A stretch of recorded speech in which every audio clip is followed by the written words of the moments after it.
होली पाठ 12 रंगों का त्यौहार।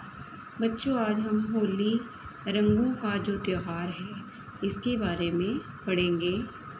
भारत में होली का त्यौहार बड़ी धूमधाम से मनाया जाता है। होली का त्यौहार पूरे भारतवर्ष में बड़ी धूमधाम से, बड़े ज़ोर शोर से, खुशी से मनाया जाता है। इस त्यौहार को मनाने में प्रत्येक भारतीय अपना गौरव समझता है। इस त्यौहार को मनाना हर कोई अपना गौरव समझता है।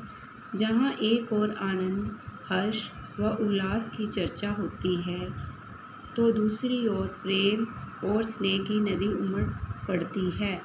होली का त्यौहार आनंद का, खुशी का और उल्लास का त्यौहार है और एक दूसरे से इससे प्रेम बढ़ता है और स्नेह जो है एक दूसरे से बढ़ता है। ये शुभ पर्व प्रति वर्ष फागुन मास की पूर्णिमा के सुंदर अवसर की शोभा बढ़ाने आता है। होली का त्यौहार फागुन मास की पूर्णिमा पर मनाया जाता है। वसंत ऋतु का संदेश वाहक बनकर होली का त्यौहार आता है। बसंत ऋतु मतलब जो होली का त्यौहार है बसंत ऋतु के आने का संदेश वाहक है, मतलब आने का संदेश लेके आता है। मनुष्य मात्र के साथ साथ प्रकृति भी अपने रंग ढंग दिखाने में कोई कमी नहीं रखती। चारों ओर प्रकृति के रूप और सौंदर्य के ही गुणगान होते हैं। जो फागुन मास है उसमें जो प्रकृति है वो भी अपने रंग को परिवर्तित करती है, बदलती है। पुष्प वाटिका में पपीहे की तान सुनने से मन नाच उठता है।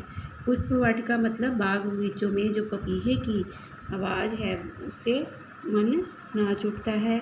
किसी और कोने से कोयल की कुहू कुहू सुनकर तो हृदय भी गूंज उठता है, और जो कोयल की आवाज़ है कुहू कुहू उसे भी सुनकर जो हृदय है, मन है वो गूंज उठता है, मतलब मन गूंजने लगता है। ऋतुराज का स्वागत इस शान से संपन्न होता है।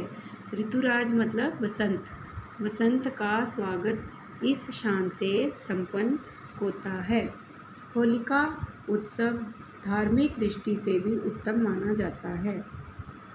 होलिका उत्सव मतलब होली का त्यौहार है, इसे धार्मिक दृष्टि से भी उत्तम मतलब अच्छा माना गया है।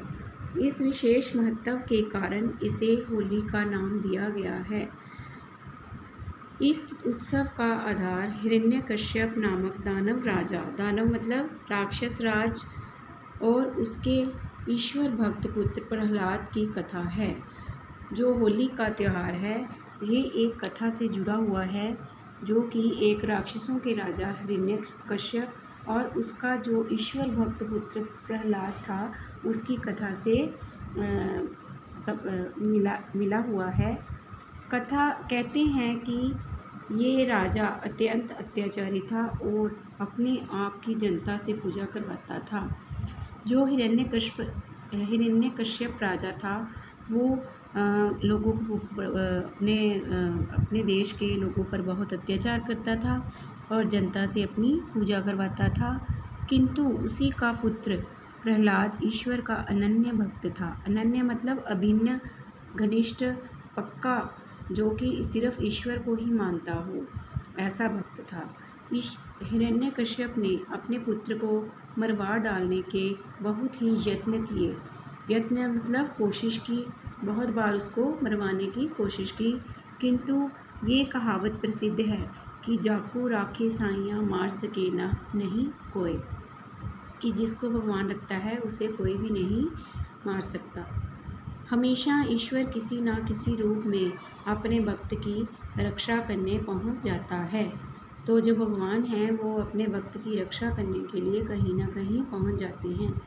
एक बार हिरण्यकश्यप की बहन होलिका ने इस कुकृत्य में मतलब बुरा कार्य में अपने भाई का साथ देने की चेष्टा मतलब इच्छा की। उसे किसी देवता से वरदान में एक ऐसा कपड़ा मिला हुआ था जिसे ओढ़कर वह आग से जल नहीं सकती थी। तो उसको एक ऐसा वरदान मिला था कि उसे वरदान में एक ऐसा कपड़ा मिला था जिसे ओढ़कर उसे आग नहीं जला सकती थी। एक दिन होलिका प्रहलाद को गोद में लेकर आग में बैठ गई, किंतु ईश्वर की इच्छा कुछ और ही थी। किसी प्रकार ये कपड़ा उड़कर प्रहलाद पर जा पड़ा, जिसके फलस्वरूप होलिका तो जलकर भस्म हो गई और प्रहलाद बच गया। तो जो कपड़ा था वो उड़कर प्रहलाद पर पड़ गया और जो होलिका थी वो भस्म हो गई आग में। बुराई करने वालों को उसका फल मिल गया। इसी शिक्षा को दोहराने के लिए ये उत्सव मनाया जाता है। Okay student, thanks.